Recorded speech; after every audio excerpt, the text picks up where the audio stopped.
एक चेतावनी युवराज, रूपनगर के पद पर तुम्हें एक युवराज अपने एक साथी के साथ मिलेगा। वो दोनों बहुत कपटी हैं। उनकी बात पर कभी विश्वास मत करना। कारण है ये रूपनगर का मायावी जंगल। संसार के किसी भी कोने से लोग यहाँ आ तो सकते हैं, लेकिन अपनी इच्छा अनुसार वापस जा नहीं सकते।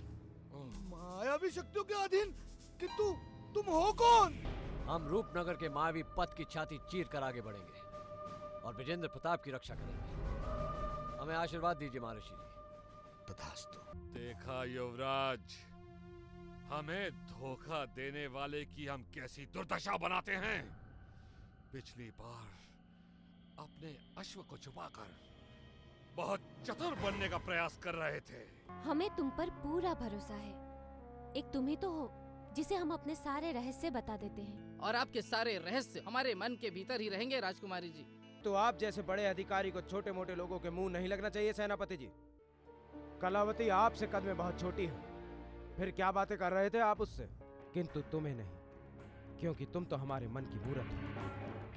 अब जाओ और जाकर उस कलावती के गुप्त रहस्य का पता लगाओ। तो समझो, कलावती के उस गुप्त रहस्य को अभिमन्यु के मुंह से छीन कर लाना ज्वाला के अब बाएं हाथ का कार्य है।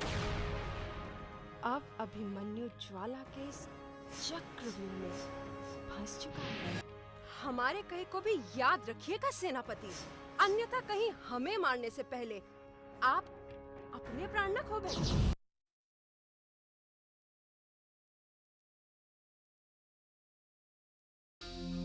राजकुमारी जी, क्या बात है सेनापति जी? सब कुशल मंगल तो है ना? नहीं राजकुमारी जी, महल की खुशियों में कोई आग लगाने की चेष्टा कर रहा है। यदि समय रहते आपने सही कदम नहीं उठाया तो महल में अशांति का साम्राज्य होगा। क्या? अशांति का साम्राज्य? किंतु वो है कौन जो अपने ही पैरों पर कुल्हाड़ी मारने की चेष्टा कर रहा है? कुमारी ज्वाला। कुमारी ज्वाला? हाँ राजकुमारी जी, अभी कुछ समय पूर्व वो हमारे पास आई थी और यह जानने की चेष्टा कर रही थी कि हमारी आपसे क्या बात हुई। इसका तात्पर्य ये हुआ कि उसने हमें तुमसे बात करते हुए देख लिया है। कदाचित उसने हमें देख लिया होगा, किंतु उसने हमारी बातें नहीं सुनी। अगर उसने हमारी बातें सुन ली होती तो उसे यह पता चल जाता कि 3 युवराज महल की ओर आ रहे हैं। बाल बाल बच गए सेनापति जी। यदि वो हमारी बातें सुन लेती तो हमारी सच्चाई का उसे पता चल जाता कि हम अनाथ कलावती नहीं अपितु राजकुमारी चंद्रमुखी हैं। यदि ऐसा हो जाता तो घोर अनर्थ हो सकता था सेनापति जी। ज्वाला पर दृष्टि रखना, क्योंकि वो रणवीर सिंह की सबसे विश्वास पात्र है। रणवीर सिंह की विश्वास पात्र? राजकुमारी जी, जब हम आपको उन 3 युवराजों के बारे में सूचना देने आए थे, उसके पश्चात जब हम लौट रहे थे तो हमें रणवीर सिंह मिला था। अब हम समझे, ये सारा खेल रणबीर का ही हो सकता है। उसने ज्वाला को भेजकर हमारे गुप्त रहस्यों के बारे में जानने का षड्यंत्र रचा होगा। अन्यथा ज्वाला को हमारे गुप्त रहस्यों से क्या लेना देना? राजकुमारी जी, अब हमें विश्वास हो चला है कि यह रणबीर सिंह की ही चाल है। आप आदेश दीजिए, आगे क्या कदम उठाना है? कदम तो हमारे अभी से ही उठ गए हैं। हम रणबीर सिंह के कक्ष में जा रहे हैं। उस निठल्ले रणबीर सिंह को बता देंगे कि महल में उसकी बिसात क्या है।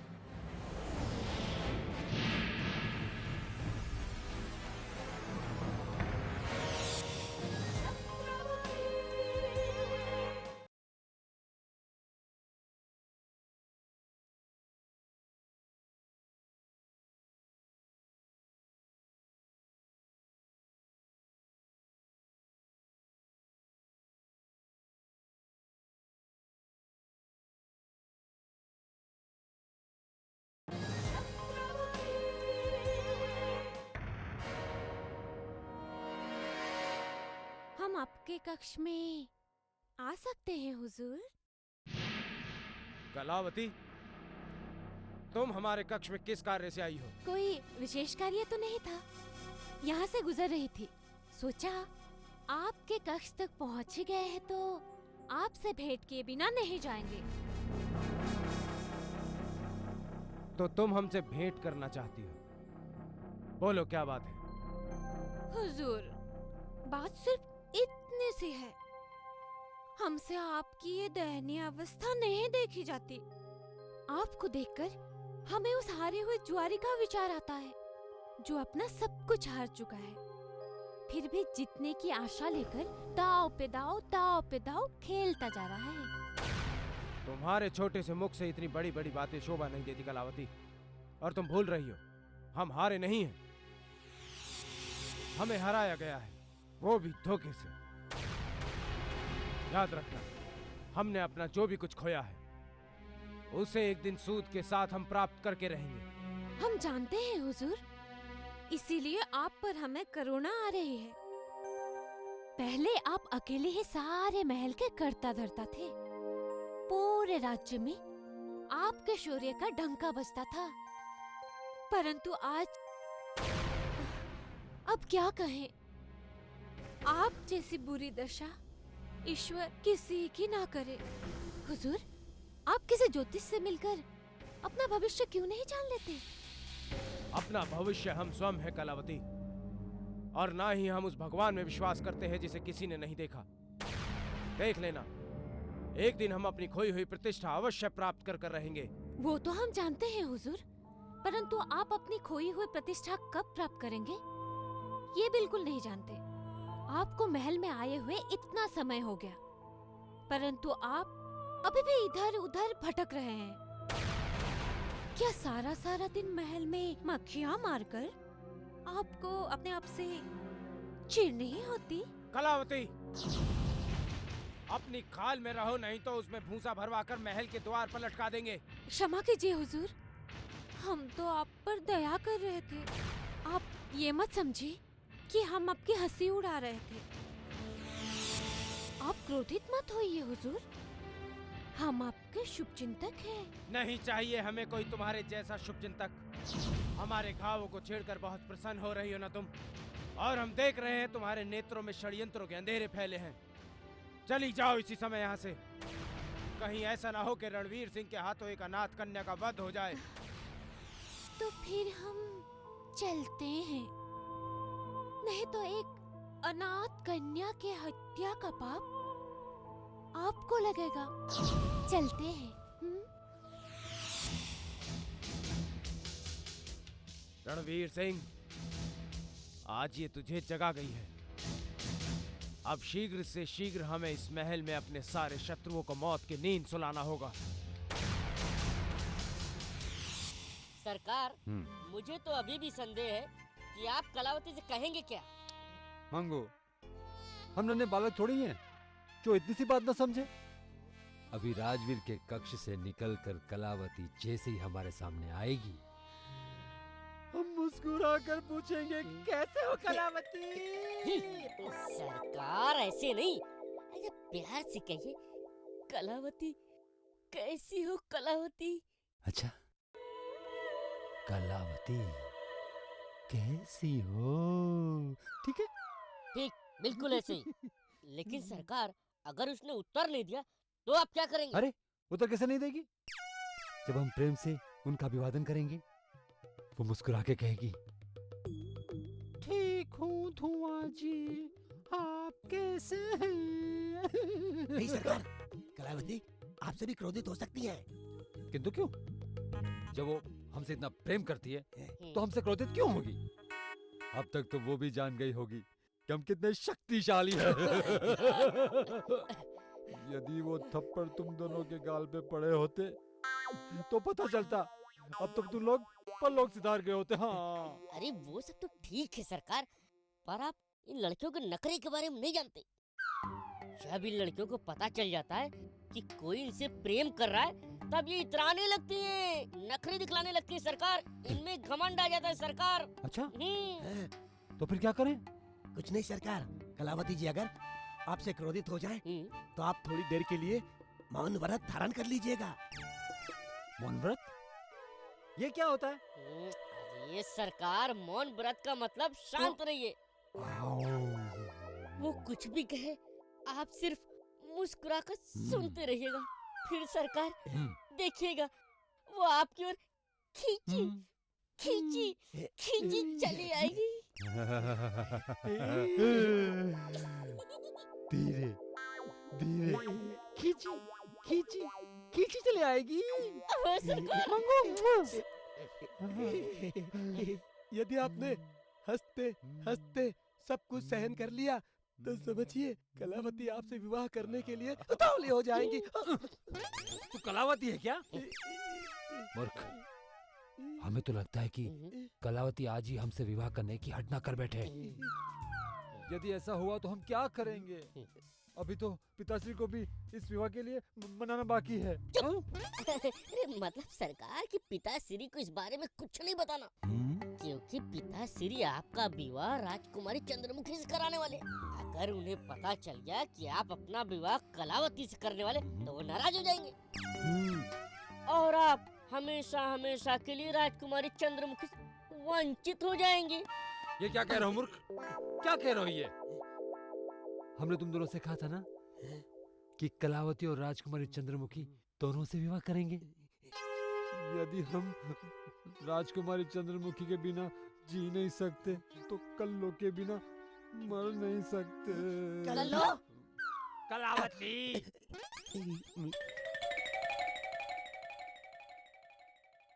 सरकार, कलावती जा रही है। कलावती कलावती कल्लो कल्लो नहीं नहीं, हम नहीं जाएंगे। क्यों हम सरकार? थप्पड़ नहीं खाएंगे, थप्पड़ नहीं खाएंगे। नहीं सरकार, जाइए, हम हैं। थप्पड़ मारेगी। बस बस बस, ठीक है ठीक है ठीक है ठीक है ठीक है, चाहता हूँ।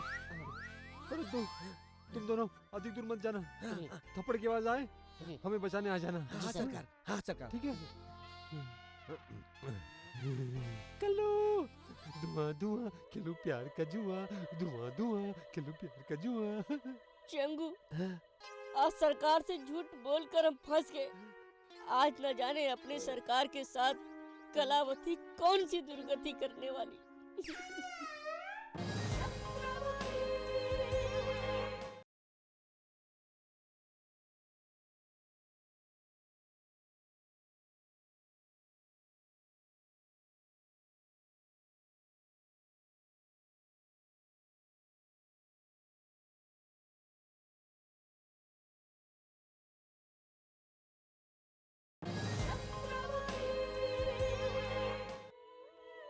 धुआं धुआं कलावती जी।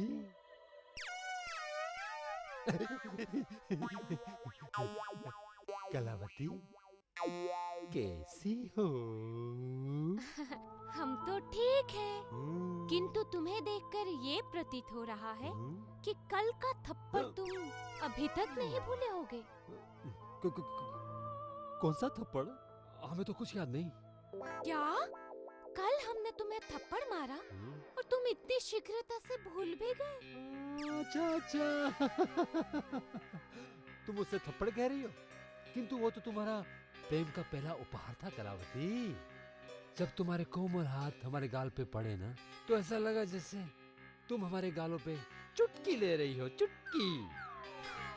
अच्छा, तो तुम इतने शक्तिशाली हो कि इतनी शक्ति से मारे गए थप्पड़ का तुम्हें पता ही नहीं चला।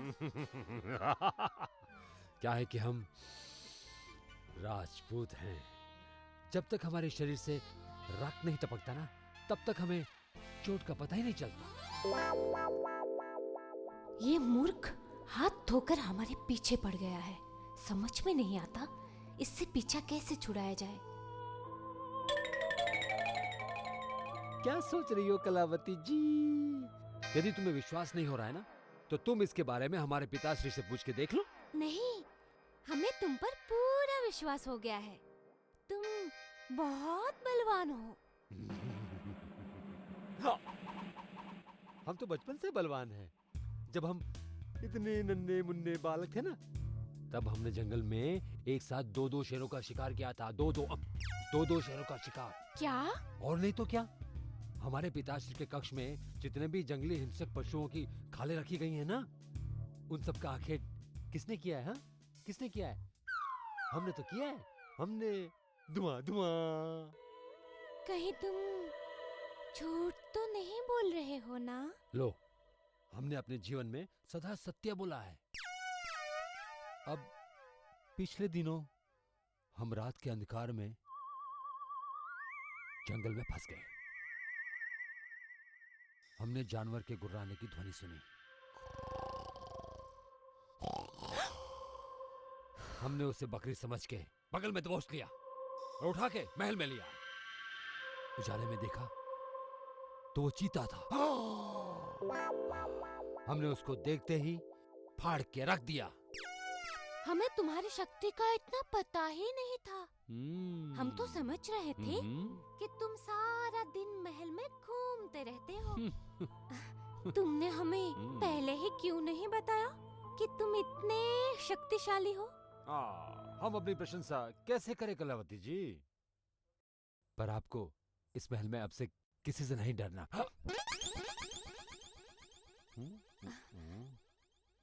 ठीक है। क्या तुम हमारा एक कार्य करोगे? आदेश करो, 1000 कार्य निपट जाएंगे। परंतु कार्य क्या है? तुम्हें किसी दिन हमारे सामने पकड़ कर लाना होगा एक शेर। तब हम तुम्हारे बारे में कुछ सोच सकते हैं। क्यों, डर गए क्या?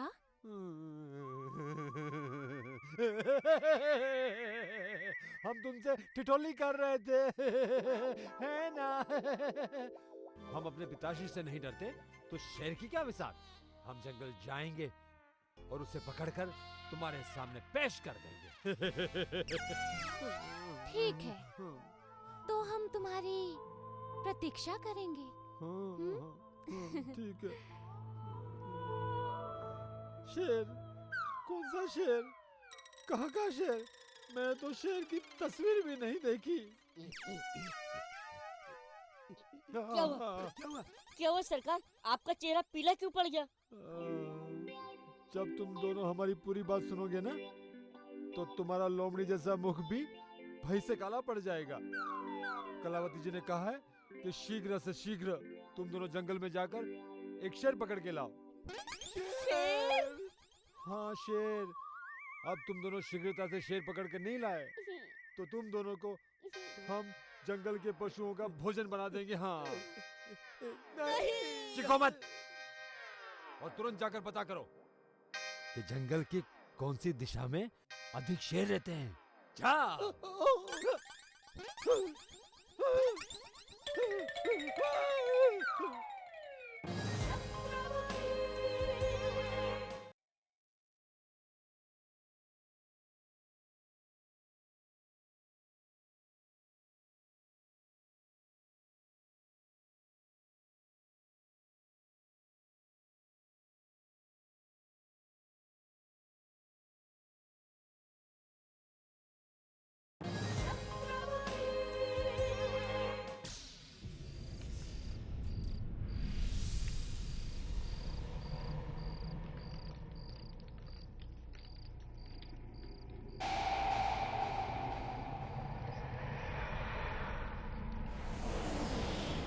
युवराज, युवराज।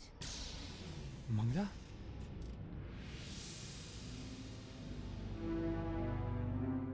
मंगला तुम? हाँ, मैं तुम्हें स्वतंत्र कराने आई हूँ। इससे पहले कि मैं तुम्हें स्वतंत्र कराऊं, मैं कुछ जानना चाहती हूँ कि तुमने मुझे जो वचन दिया था, कहीं वो तुम भूल तो नहीं गए हो? याद है हमें, सब कुछ याद है। यहाँ से निकलने के बाद हम जहाँ भी पहुँचेंगे, अपनी खोई हुई शक्तियाँ फिर से बटोरेंगे। एक बार हमें शक्ति वापस मिल गई तो हम रणवीर सिंह का सर धड़ से अलग कर देंगे। और उसके बहते लहू को देखकर मंगला की आत्मा तृप्त हो जाएगी।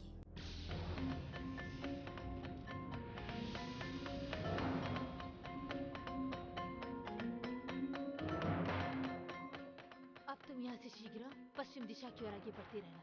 पथ में अनेक मायावी शक्तियाँ मिलेगी, परंतु घबराना मत, पथ में आगे बढ़ते रहना। हम तुम्हारे मार्गदर्शन का पालन अवश्य करेंगे मंगला, किंतु विश्वास रखना कि हम एक दिन रूपनगर अवश्य वापस आएंगे। अगर मृत्यु भी हमें आए तो तुम्हारा वचन निभाकर मृत्यु के गले का हार बन जाएगा। मंगला की शुभकामनाएं मार्ग में तुम्हारी अवश्य रक्षा करेंगे युवराज। अब बहुत देर हो रही है, सैनिकों के भोजन में निद्रा की बूटी मिलाकर आ रही हूँ मैं। वे सब के सब निद्रा में लीन है। इससे पहले कि कोई जाग जाए, नए युद्ध के लिए पश्चिम दिशा में कूच कर जाओ युवराज। माँ भवानी की कृपा तुम पर हमेशा बनी रहेगी।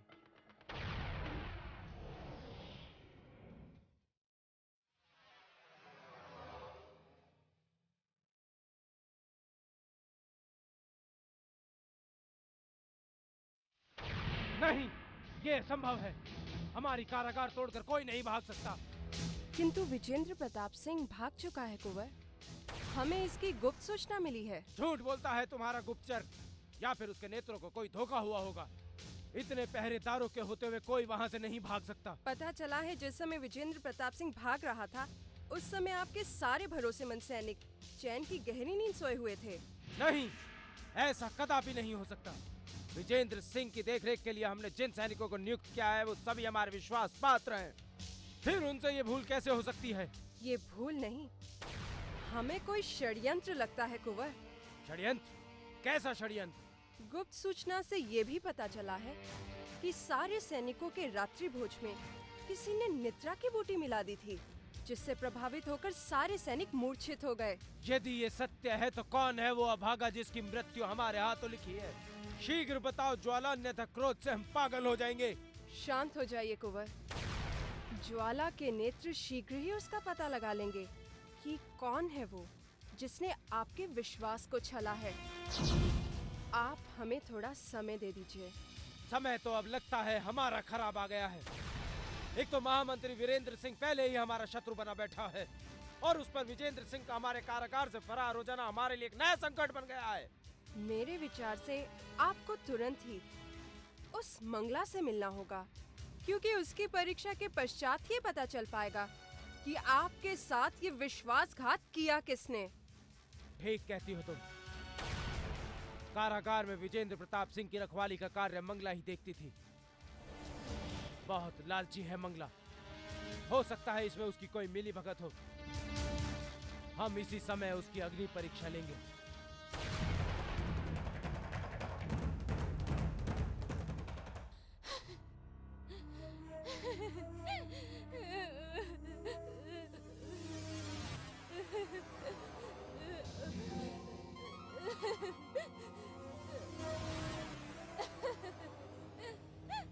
अब मैं अन्न और जल तभी ग्रहण करूंगी जब युवराज का पता चल जाएगा, नहीं तो मैं ये रो रो के अपने प्राण त्याग दूंगी। बंद कर अपना ये नाटक कपटे स्त्री। बता, तूने विजेंद्र सिंह को हमारे कारागार से भगाने का साहस कैसे किया? ये आप कह रहे हैं हुजूर? मैंने तो सैनिकों को चिल्ला चिल्ला कर नींद से जगाया था। इसमें मेरा क्या दोष? दोष केवल तेरा है। तूने अवश्य ही हमारे सैनिकों के भोजन में मूर्छित करने वाली बूटी मिला दी होगी।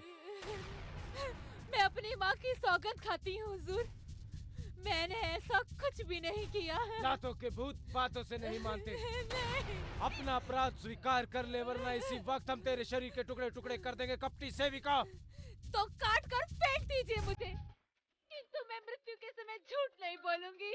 एक बार फिर सोच ले मंगला, जीवन एक बार मिलता है।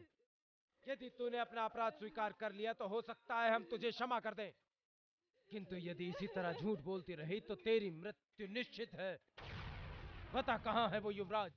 हुजूर, विजेंद्र प्रताप सिंह पूर्व दिशा की ओर भागा था। इसके अलावा मैं कुछ नहीं जानती। अब उठाइए अपनी तलवार और काट कर फेंक दीजिए मुझे, क्योंकि मंगला सब कुछ सहन कर सकती है, किंतु झूठा आरोप नहीं। इस समय हम विजेंद्र प्रताप सिंह को ढूंढने की शीघ्रता में है मूर्ख, इसलिए तुझे जीवन दान देते हैं। कहीं ऐसा ना हो कि हमारा क्रोध हमारे काबू से बाहर हो जाए। चली जाए यहाँ से। ठहरो मंगला, यदि आज के पश्चात तूने ऐसी कोई भूल की तो हम तुझे सीधे नर्क के द्वार पहुंचा देंगे। दूर हो जा हमारी दृष्टि से।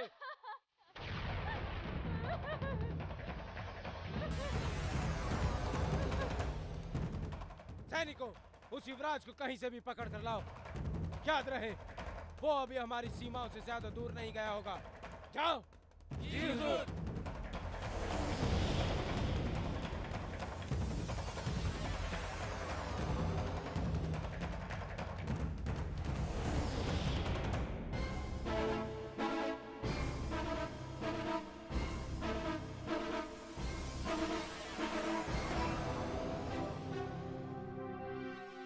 मंगला, अभय, बड़ी चतुराई से अपने प्राण बचाकर आ रही हूँ मैं। रणवीर सिंह को मुझ पर पूरा संदेह हो गया है। क्या? ये तो बहुत बुरा हुआ। रणवीर सिंह तुम्हें कभी भी मार सकता है। हाँ, यदि भाग्य मेरा साथ नहीं देता तो वो राक्षस मेरे प्राण कब का छीन चुका होता। अब मैं क्या करूं? चारों तरफ मुझे अपनी मृत्यु ही मृत्यु नजर आ रही है। घबराओ नहीं मंगला, जब तक मैं जीवित हूँ तुम्हें मरने नहीं दूंगा। मेरा परामर्श मानो, तुम तुरंत रूपनगर छोड़कर चली जाओ। ठीक है, कुटिया जाकर मैं अभी अपने कुछ वस्त्र और मूल्यवान आभूषण ले आती हूँ। उसके पश्चात मैं रूपनगर सदैव के लिए छोड़कर चली जाऊंगी। परंतु जाने से पहले आधे आभूषण कुटिया में छोड़ जाना, नहीं तो। अबे तुम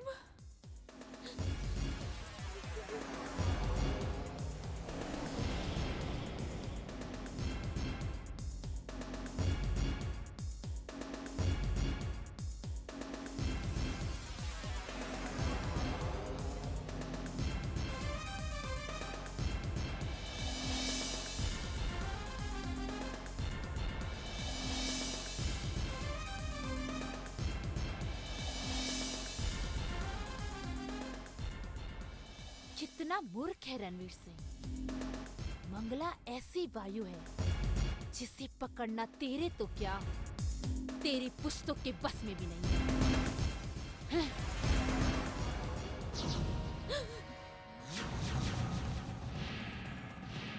रणवीर सिंह,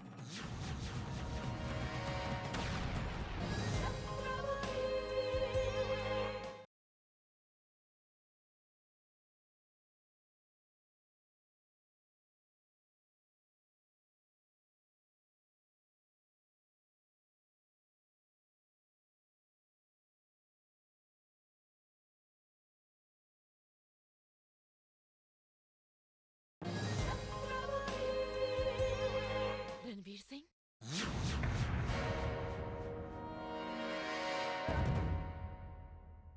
हमसे बचकर बहुत दूर निकल जाना चाहती थी ना तू? डर मत, हम तुझे सदैव के लिए दूर पहुंचाने ही तो आए हैं। नहीं, नहीं हुजूर, नहीं, नहीं। मृत्यु का ये भय तेरे मस्तिष्क में उस समय क्यों नहीं आया दुष्ट औरत? नहीं हुजूर, जब तू हमारे विरुद्ध षड्यंत्र रच रही थी। मुझे क्षमा कर दो, मुझे क्षमा कर दो। मेरा कोई दोष नहीं है, मुझे क्षमा कर दो, मुझे क्षमा कर दो। अब तू ना आगे जा सकती है और ना पीछे। मैंने कुछ नहीं अब किया। तू यहाँ से केवल यमलोक जाएगी।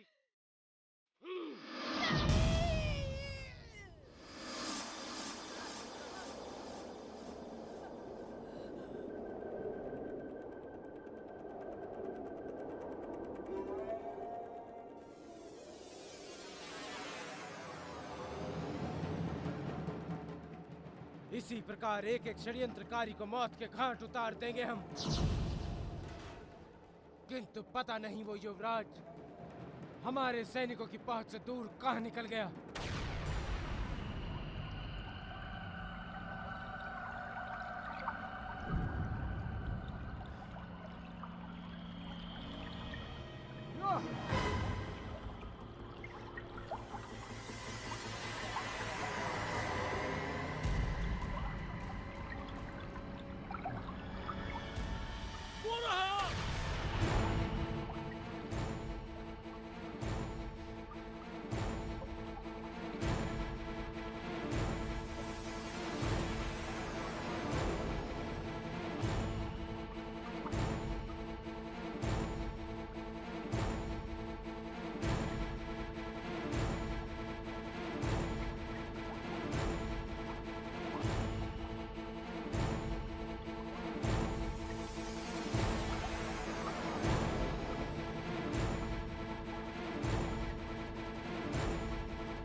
अभी तो यही था, लगता ऊपर चला गया। चलो।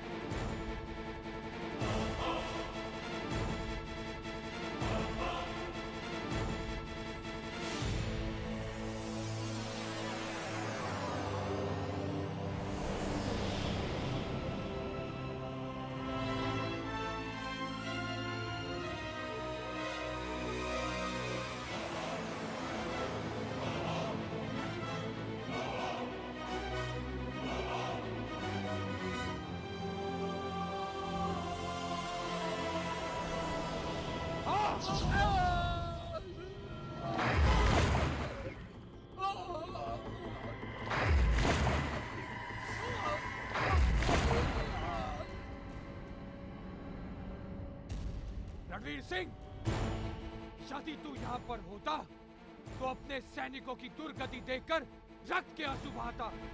शीघ्र ही तेरा भी रक्त बहाने का समय आने वाला है।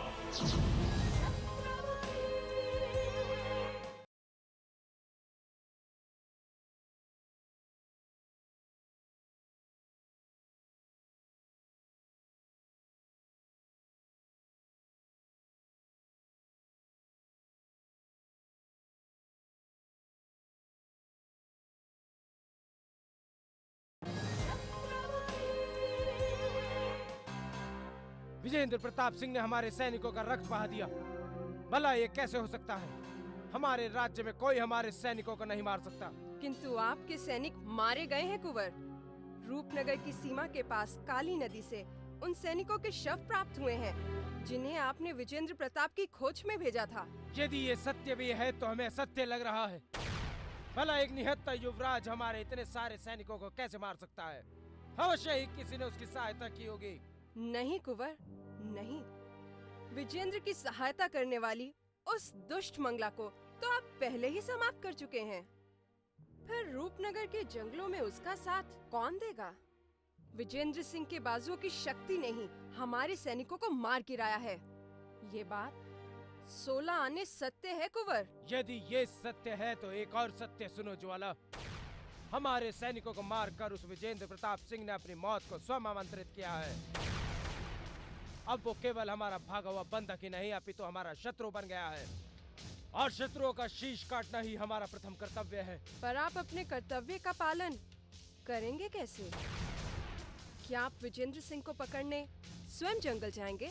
नहीं ज्वाला, इस बार हम महल छोड़कर जाने की मूर्खता नहीं करेंगे, किंतु विजेंद्र प्रताप सिंह पर हम अपनी दृष्टि सदैव बनाए रखेंगे, क्योंकि उसका रक्त बहाने इस बार हम अपने लहू को भेजेंगे। अपने ही लहू को? हाँ ज्वाला, परमवीर सिंह हमारा छोटा भाई है। हम दोनों की रगों में दौड़ने वाला रक्त एक ही है, इसलिए अब हमारे साथ विश्वासघात नहीं होगा। विजेंद्र प्रताप सिंह की लगाम थामने अब हम अपने छोटे भाई को भेजेंगे।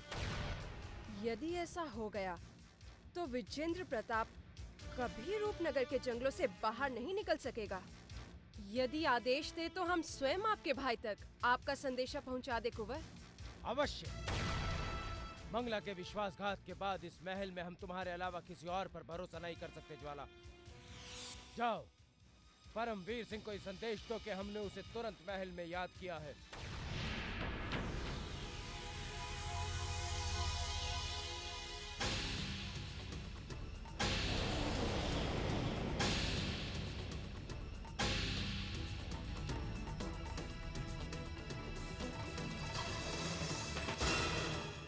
हुजूर, आप?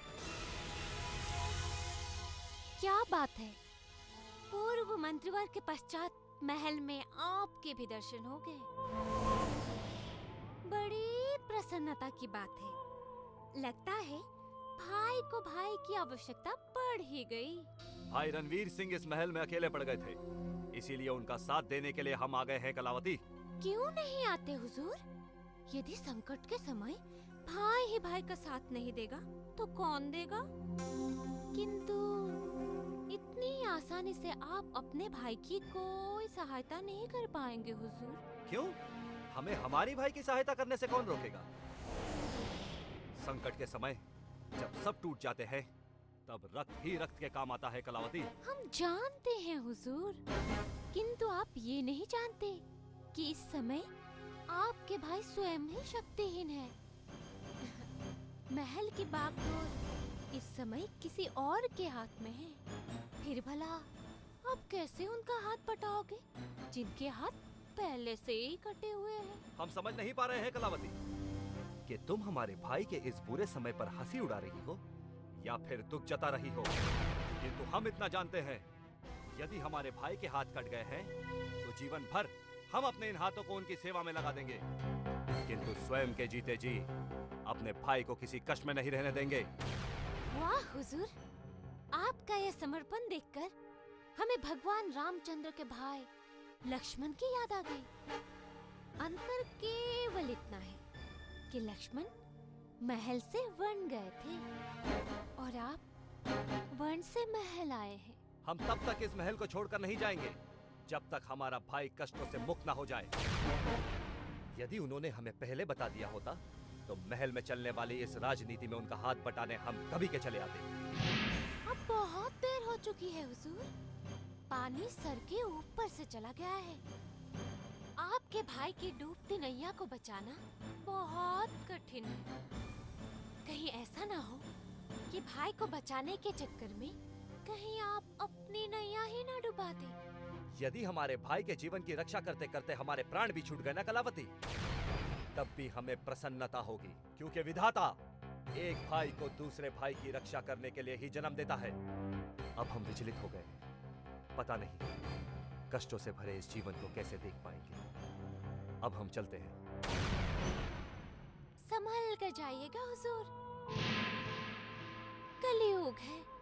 कलयुग में कभी कभी भाई ही भाई का शत्रु बन जाता है।